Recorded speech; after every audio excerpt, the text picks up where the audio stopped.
जी हाँ, आपने सही वीडियो पे क्लिक किया है। आपका अगर कोई सॉफ्टवेयर या फिर आईटी रिलेटेड बिजनेस है तो इस वीडियो में हम आपको बताएंगे सॉफ्टवेयर या फिर आईटी रिलेटेड बिजनेस ओपन करने के लिए कौन कौन सा गवर्नमेंट लाइसेंस एंड रजिस्ट्रेशन की रिक्वायरमेंट होता है।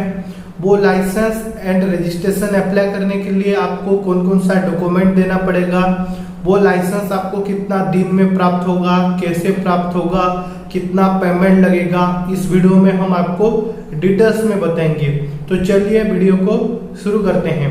तो हम इस वीडियो में दो पार्ट में होगा। पहला जो होगा ये छोटा जो आईटी रिलेटेड या सॉफ्टवेयर कंपनी होते हैं जिनमें 1 से लेकर 10 एम्प्लॉय होते हैं और वो सिर्फ इंडिया का बिजनेस जो करते हैं। और दूसरा होता है जो बड़ा कंपनी होता है जो अदर्स कंट्री का भी ऑर्डर लेते हैं, उनके लिए कुछ अलग लाइसेंस लगता है। इंडियन कंपनी के लिए कुछ अलग लाइसेंस लगता है जो सिर्फ इंडिया में डील करते हैं।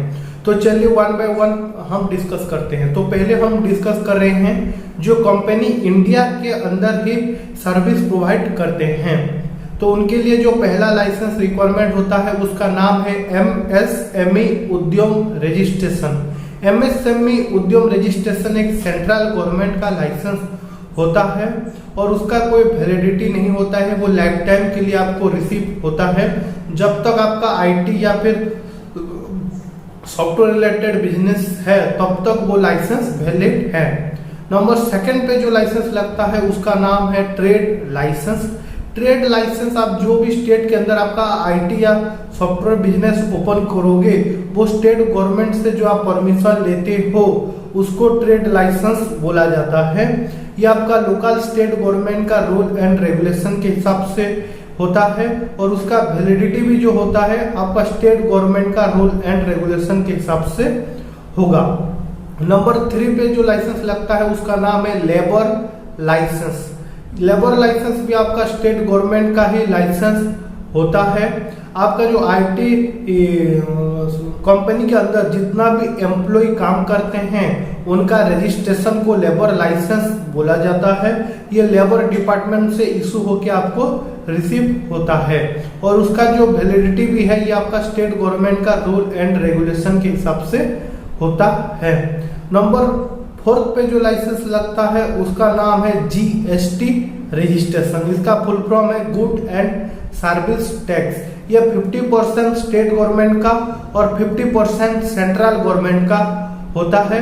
आप जो भी सर्विस कस्टमर को दोगे उसका जो टोटल अमाउंट में कुछ परसेंट टैक्स देना होता है गवर्नमेंट को, जो आपके पास जब जीएसटी होगा तभी जाके वो आप दे सकते हो। और आपके पास जब तक जीएसटी नहीं होगा आप जीएसटी बिल भी कस्टमर को नहीं दे पाओगे। और नंबर 5 पे जो लाइसेंस लगता है उसका नाम है आईएसओ 9001-2015 क्वालिटी मैनेजमेंट सिस्टम बोला जाता है उसको। ये जो भी आप सर्विस दे रहे हो वो अच्छा क्वालिटी है बोल के वो सर्टिफिकेट आता है और उसका वैलिडिटी 3 या 3 साल के लिए होता है। तो बेसिकली ये 5 लाइसेंस की रिक्वायरमेंट होता है। और एक बार मैं आपको बता देता हूँ।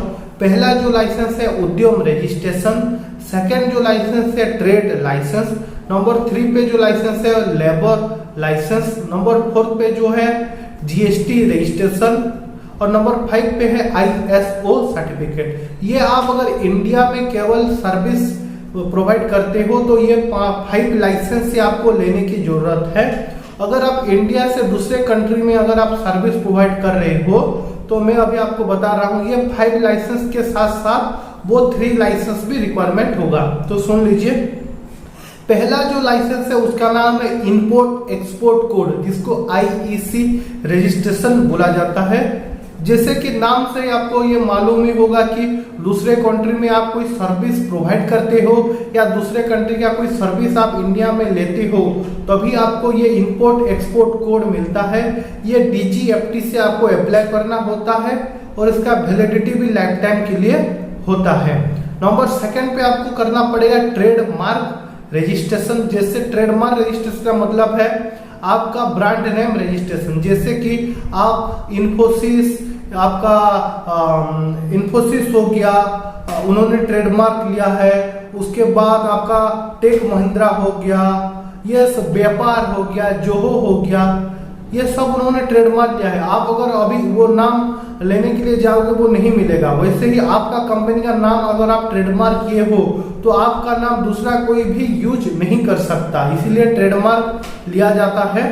और एक है कंपनी रजिस्ट्रेशन। आप अगर दूसरे कंट्री से सर्विस लेते हो तो आपको या प्रोवाइड करते हो तो आपको कंपनी रजिस्ट्रेशन भी करना होता है, जैसे कि प्राइवेट लिमिटेड रजिस्ट्रेशन, उधर पे आपको company registration certificate, PAN card, company का PAN card, TAN card, AOA, MOA, ये सब मिलता है। लेकिन जो इंडिया से दूसरे कंट्री को प्रोवाइड सर्विस करते हैं उनको ही ये तीनों लाइसेंस एक्स्ट्रा लेना पड़ेगा। लेकिन जो इंडिया में सिर्फ प्रोवाइड कर रहे हैं तो जो मैंने पहले बताया वो 5 लाइसेंस लेने पड़ेगा। अभी चलते हैं डॉक्यूमेंट क्या क्या लगेगा। तो हम आपको ये बता देते हैं, इस स्क्रीन पे जो नंबर शो कर रहा है उस पर कॉन्टेक्ट कीजिए, हमारे टीम के साथ डिटेल्स में बातचीत कीजिए। आपको बस मैं ये जो आगे डॉक्यूमेंट बताऊंगा वो डॉक्यूमेंट हमको व्हाट्सएप पे प्रोवाइड करना है और आपका डॉक्यूमेंट लेके हम आपका ये सभी लाइसेंस अप्लाई कर देते हैं। तो चलिए अभी डॉक्यूमेंट क्या क्या लगेगा हम आपको बता देते हैं। डॉक्यूमेंट में जो पहला डॉक्यूमेंट आपको देना होगा, ओनर जो होंगे कंपनी का, उनका आधार कार्ड, उनका पैन कार्ड, उनका एक पासपोर्ट साइज फोटो देना है। अगर वो कंपनी आप अगर रेंट पे कोई ऑफिस रेंट पे लेके ओपन किए हैं तो रेंटल एग्रीमेंट देना पड़ेगा। अगर खुद का प्रॉपर्टी में ओपन किए हैं तो उस जगह का इलेक्ट्रिसिटी बिल या फिर प्रॉपर्टी टैक्स बिल आप दे सकते हैं। तो ये सभी डॉक्यूमेंट आपको हमको व्हाट्सएप पे सेंड करना होगा। ये सभी डॉक्यूमेंट आपका लेके हम वेबसाइट के माध्यम से ये सभी लाइसेंस अप्लाई और अप्रूव करा के देते हैं।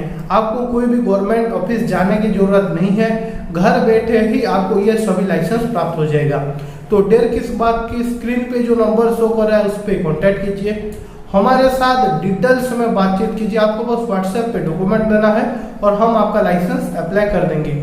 यह वीडियो अगर आपको पसंद आया तो इस वीडियो को लाइक कीजिए, इस वीडियो को शेयर कीजिए और हमारा ये यूट्यूब चैनल को जरूर सब्सक्राइब कर लीजिए, क्योंकि हम ये यूट्यूब चैनल पे बिजनेस रिलेटेड वीडियो आपके लिए लाते रहते हैं। इस वीडियो में इतना ही, मिलते हैं अगले वीडियो में। धन्यवाद।